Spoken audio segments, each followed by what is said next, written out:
Hello student, आज मैं आप लोग के को क्वेश्चन प्रैक्टिस करवाने वाली हूँ। जैसे आप लोग को पता ही है कि क्लास 12 का एग्ज़ाम स्टार्ट होने वाला है बिहार बोर्ड का 1 फरवरी से। तो बायोलॉजी का एग्ज़ाम शायद 4 फरवरी को है, आप लोग को पता ही होगा। तो जैसे अब डरने की बिल्कुल भी ज़रूरत नहीं है। अगर आपने बहुत ज़्यादा पढ़ नहीं रखा है फिर भी आपको डरने की कोई ज़रूरत नहीं है। जैसे उसमें 70 क्वेश्चन ऑब्जेक्टिव्स आएंगे, उसमें से आपको 35 ही करना है। एंड शॉर्ट क्वेश्चंस भी वैसे ही 20 आएंगे, उसमें से आपको 10 ही करना है। और लॉन्ग क्वेश्चंस भी 6 में से आपको 3 ही करने हैं। इसलिए डरने की बिल्कुल भी ज़रूरत नहीं है। अगर आपने कुछ ज़्यादा तैयारी नहीं भी कर रखा है फिर भी कोई ज़रूरत नहीं है ज़्यादा टेंशन लेने की। आप अगर थोड़ा सा भी मेहनत कर दोगे लास्ट मंथ में भी, इस टाइम से भी, तो आप अच्छा मार्क्स स्कोर कर सकते हो।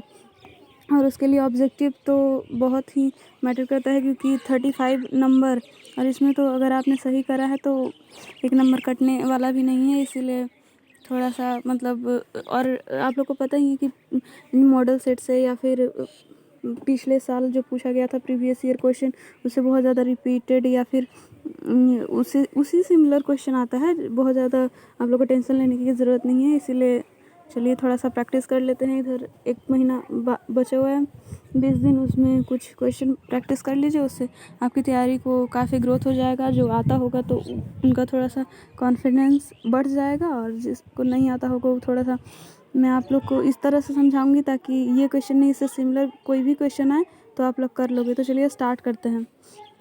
फर्स्ट क्वेश्चन है, नाशपाती का साइंटिफिक नेम क्या है? नाशपाती का वैज्ञानिक नाम क्या है?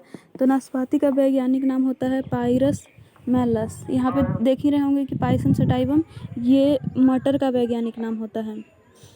अब चलिए सेकंड क्वेश्चन की तरफ। सेकंड क्वेश्चन देखिए, मुकुलन द्वारा जनन किसमें होता है? मुकुलन यानी कि बर्डिंग, बर्डिंग द्वारा जनन किसमें होता है? हाइड्रा में भी होता है और ईस्ट में भी होता है। इसीलिए ऑप्शन सी सही होगा, ए और बी। अब चलिए नेक्स्ट क्वेश्चन की ओर। नेक्स्ट क्वेश्चन देखते हैं। प्रकंद यानी कि प्रकंद मीन्स, इसको राइजोम बोलते हैं इंग्लिश में।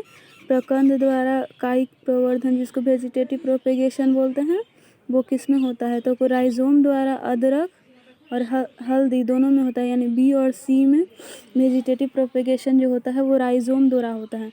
और आलू है, आलू उसमें कंद द्वारा होता है। और जैसे लहसुन और प्याज के बारे में आप लोग सुने होंगे, उसमें जो होता है वो बल्ब के द्वारा, जिसको सल्क कंद बोलते हैं, उसके द्वारा वेजिटेटिव प्रोपेगेशन होता है। चलिए नेक्स्ट क्वेश्चन देखते हैं। नेक्स्ट क्वेश्चन आ ही गया, 4th नंबर, कि सल्क कंद का निम्न में कौन उदाहरण है? सल्क कंद का प्याज है, और अगर लहसुन रहता तो वो भी होता।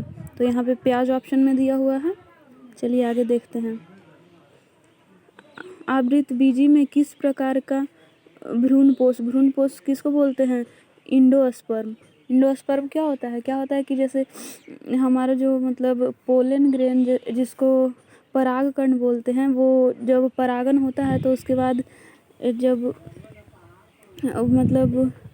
मतलब जो होता है एम्ब्रियो सैक, उसमें प्रवेश करता है तो दो मेल गैमीट होता है ना। तो एक जो होता है वो एग के साथ फ्यूज़ करता है और मतलब जाइगोट, और उसके बाद भ्रूण बनाता है। और दूसरा जो स्पर्म होता है वो क्या करता है कि जो सेंट्रल सेल होती है ना, मतलब द्वितीय केंद्रक जिसको बोलते हैं, उसके साथ फ्यूज़ करके इंडोस्पर्म बनाता है। लेकिन इसमें क्या बोलते हैं कि क्या होता है कि आवृत बीज यानी कि जिम्नोस्पर्म में क्या होता है कि जिम्नोस्पर्म में ऐसा कुछ नहीं होता। जिम्नोस्पर्म में जो होता है उसमें एक ही मेल गैमीट होता है, और वो एग के साथ फ्यूज होता है, उसके साथ कुछ नहीं, तो वो अगुणित ही रह जाती है।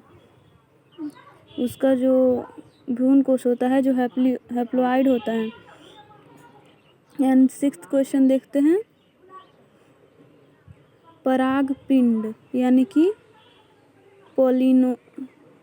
पोलिनिया किस में पाया जाता है? पोलिनिया क्या होता है कि पोलिनिया जो होता है वो मदार में पाया जाता है। मदार या फिर एक और चीज़ में पाया जाता है जिसको आप लोग अकवन बोलते हैं ना, उसमें पाया जाता है पोलिनिया। और नेक्स्ट क्वेश्चन देखते हैं। निम्नलिखित में पार्थेनोकार्पिक फल, पार्थेनोकार्पिक फल जो है वो केला हो गया आपका। केला पार्थेनोकार्पिक फल। पार्थेनोकार्पिक फल का मतलब समझते होंगे कि जैसे बिना फर्टिलाइजेशन मतलब बिना निषेचन के फल का निर्माण हो जाता है, उसी को पार्थेनोकार्पिक कहते हैं। उसके लिए ऑक्सिन आप लोग को पता भी होगा कि है, ऑक्सिन इसको मतलब प्रमोट करवाता है, ऑक्सिन की वजह से हो जाता है। और इसमें मतलब बीज उज नहीं पाया जाता, तो केला में बीज नहीं होता है ना, तो वही। नेक्स्ट क्वेश्चन देखते हैं, स्तन ग्रंथि या निम्न में किस ग्रंथि का मतलब है? तो स्तन ग्रंथि जो है वो है श्वेत ग्रंथि का। श्वेत ग्रंथि ही मतलब बड़ा होके और फिर स्तन ग्रंथि में बदल जाता है। एंड देन देखते हैं हीमोकोरियल प्लासेंटा।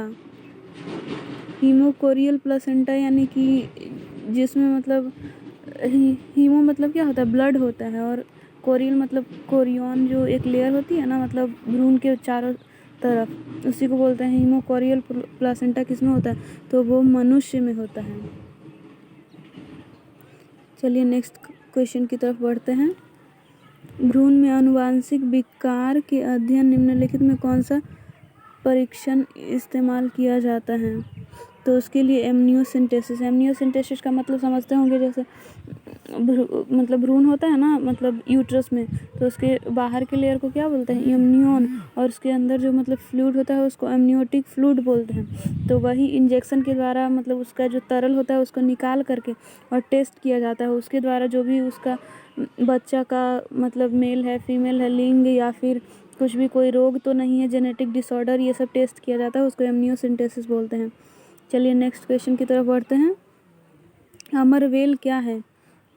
अमरवेल यानी कि अमरवेल जिसको कसकट्टा बोलते हैं ना, जिसको मतलब कसकटा इंग्लिश में बोलते हैं, वो पारासाइट होता है, जो कि रूट पारासाइट नहीं बल्कि टोटल स्टेम ही पारासाइट होता है, इसको पारासाइट प्लांट बोलते हैं।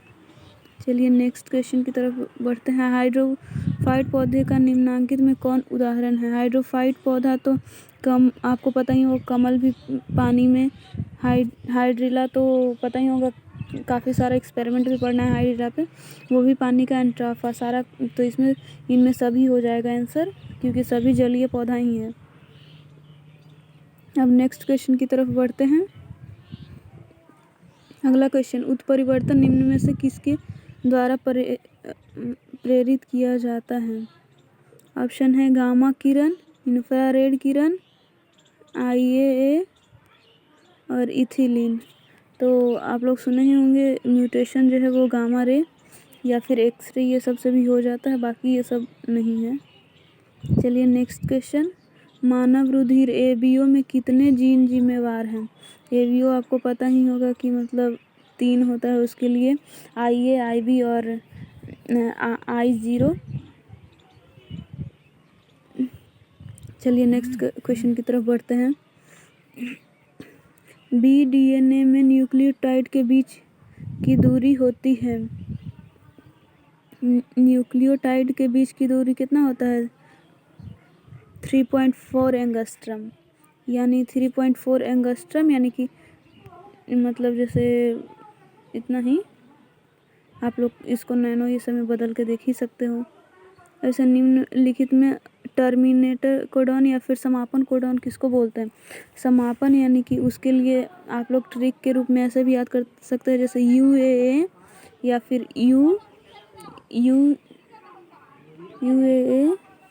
UAG या फिर UGA। 3 होता है टर्मिनेटर कोडॉन। जैसे स्टार्ट कोडॉन होता है ना, वो एक होता है AUG, जो कि मिथियोनिन के लिए कोड करता है, और UAA और UGA और UAG, जिसको ऐसे भी कर सकते हो, उल्लू आया आया, युल्लू आया गया और उल्लू आया गया। इस टाइप से आप याद करने के लिए मतलब बना सकते हो। ऐसे हर चीज़ कितना याद किया जाए, तो मतलब कुछ कुछ छोटा बहुत अगर ट्रिक हम रखें तो ईज़िली मतलब समझ सकते हैं, याद कर सकते हैं, क्योंकि काफ़ी चीज़ें आपको याद करनी होगी। तो आप अगर आप ऐसे नहीं करोगे तो फिर मुश्किल होगी। ऐसा तो नहीं कह सकते कि याद नहीं हो सकता, लेकिन ये सब रहने से थोड़ा सा आसानी हो जाता है, तो आप लोग इस तरह से याद कर सकते हो। तो समापन में इसमें एक ही ऑप्शन है जो कि ये वाला हो गया अपना मतलब टर्मिनेटर कोडन। और स्टार्ट कोडन अगर पूछे तो उसके लिए AUG होता है। चलिए आगे देखते हैं। DNA द्विकुंडली की विशेषता निम्नलिखित में क्या है? यानी कि DNA डबल हेलिक्स मॉडल होता है, उसका क्या है मानता? तो वो मतलब कॉम्प्लीमेंट्री होता है और एंटी पैरेलल होता है। पैरेलल तो होता नहीं है, और सर्कुलर भी मतलब हमेशा सर्कुलर थोड़ी होता है, मतलब उस टाइप से होता है ना, मतलब हेलिकल स्ट्रक्चर होता है, मतलब उसको सर्कुलर नहीं बोलेंगे। इसीलिए इनमें सभी नहीं हो सकता, यही होगा कॉम्प्लीमेंट्री एंड एंटी पैरेलल, क्योंकि पैरेलल तो होता नहीं है। नेक्स्ट क्वेश्चन देखते हैं। मनुष्य में अवशेषी अंग निम्नांकित में बताएं। अवशेषी अंग क्या है? जो ऑप्शन देखते हैं क्या क्या है। पेल्विक गल्टल A और B, निक्टेटिंग झिल्ली और कॉक्सियल, ये दोनों। क्योंकि ये जो होता है कॉक्सियल बोन, वो पहले हम लोग में पूंछ रहती थी उसके लिए होता था, और ये भी एक झिल्ली होती है, जो कि इसीलिए इसका ऑप्शन C करेक्ट हो जाएगा, क्योंकि ये दोनों में से कोई भी मतलब अब काम का नहीं है, बस ऐसे ही है। नेक्स्ट क्वेश्चन देखते हैं। आर्कियोपटेरिक्स किस काल में पाया जाता था? आर्कियोपटेरिक्स जुरासिक पीरियड में पाया जाता था, जिसको रेप्टाइल्स का मतलब गोल्डन पीरियड भी बोला जाता है। उसके बाद ये एक्सटिंक्ट हो गए, उसके बाद नहीं पाया जाने लगे। मतलब जैसे क्या होता है कि कुछ भी का मतलब लाइफ होता है, मतलब उसके बाद जैसे म्यूटेशन होकर नए जीव बन जाते हैं और पुराने जीव ख़त्म होते जाते हैं, उसी टाइप से पहले बहुत ज़्यादा मतलब जो आर्कियोपटेरिक्स वो लोग ही ज़्यादा राज करते थे। ह्यूमन ये सब तो उस टाइम बना नहीं था उतना, इसीलिए। अब चलिए नेक्स्ट क्वेश्चन देखते हैं। जीवाश्म के अध्ययन को क्या बोलते हैं? जीवाश्म के अध्ययन को पैलेंटियोलॉजी कहते हैं, पैलेंटियोलॉजी। Next question. राइबोन्यूक्लियोटाइड निम्न में से परिभाषित। राइबोस शर्करा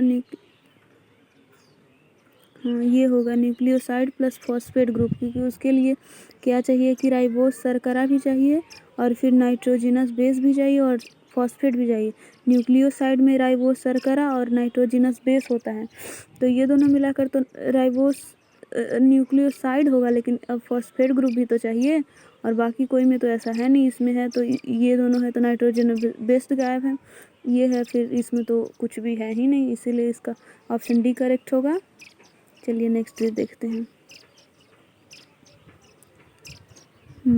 किस कोशिकांग की मदद से ट्रांसलेशन की क्रिया संपन्न होती है? ट्रांसलेशन यानी कि उसको बोलते हैं, जैसे प्रोटीन संश्लेषण को ट्रांसलेशन बोलते हैं ना, तो उसके लिए राइबोसोम चाहिए, क्योंकि राइबोसोम ही मतलब है, क्योंकि पूछ रहा है किस कोशिकांग की मदद से, तो इसके लिए तो राइबोसोम है ना, क्योंकि लाइसोसोम ये सब का तो कुछ काम है नहीं उसमें। चलिए नेक्स्ट क्वेश्चन देखते हैं।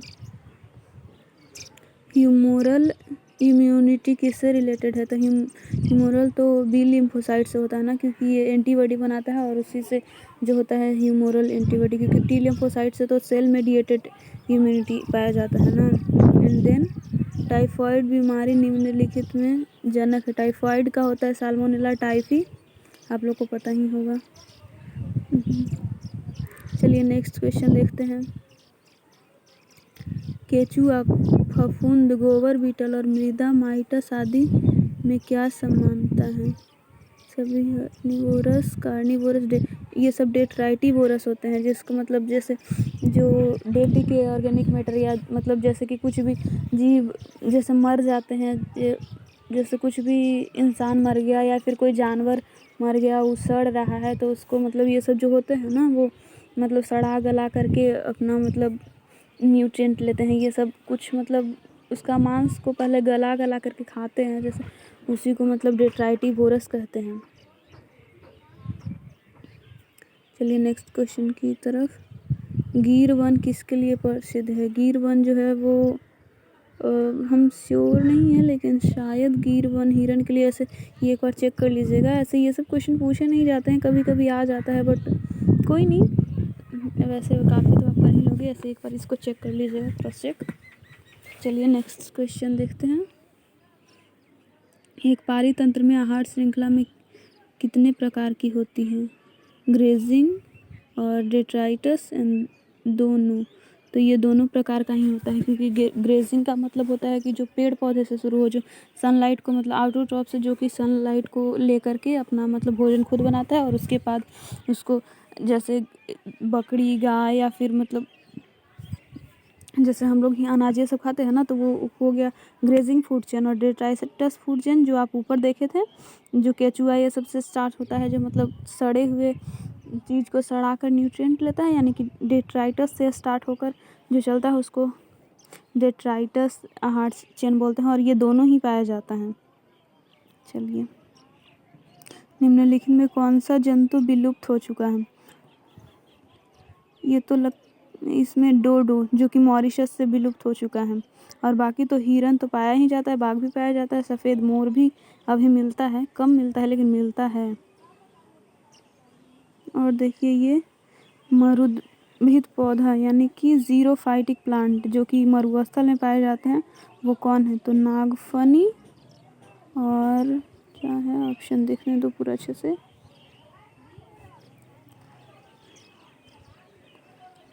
नागफनी और केजुराइन भी शायद ऑप्शन डी हो जाएगा करेक्ट। प्राकृतिक जीन कॉलोनी का संवहन कौन है? तो उसके लिए सर्कुलर प्लाज्मिड, ये प्लाज्मिड होता है, वृत्ताकार जो कि होता है प्लाज्मिड ही सर्कुलर ही होता है, लीनियर ये सब नहीं, ये सब बकवास की बातें हैं। प्लाज्मिड हमेशा सर्कुलर ही होता है, जो कि बैक्टीरिया में मतलब उसका जेनेटिक मटेरियल होता है, उसके एक्स्ट्रा मतलब बाहर का जेनेटिक मटेरियल होता है, जो कि कुछ कोड करता है ऐसा जिससे मतलब बैक्टीरियोफाज उस पर अटैक ना कर पाए, उसके बचाव के लिए होता है, लेकिन उसको हम लोग अपना मतलब यूज़ कर लेते हैं क्लोनिंग के लिए। दूसरा, अम्लीय वर्षा का मुख क्या है? तो NO2 और SO2 होता है, क्योंकि जिससे सल्फ्यूरिक अम्ल और नाइट्रिक एसिड के रूप में बारिश होती है। देन शरावती सोनार और कल्याण सोना किसका है? तो ये सब तो गेहूं का प्रजाति है। चलिए, दूध किस जीवाणु के द्वारा दही में रूपांतरित होता है? तो वो लैक्टोबैसिलस के द्वारा होता है, ये तो सबको पता होगा, काफ़ी बच्चा सा सवाल है, हमेशा से ही सुनते आ रहे हैं। चलिए नेक्स्ट क्वेश्चन, कायिक भ्रूणोद्भव निम्नलिखित में किसके द्वारा किया जाता है? यानी कि somatic embryogenesis can be done.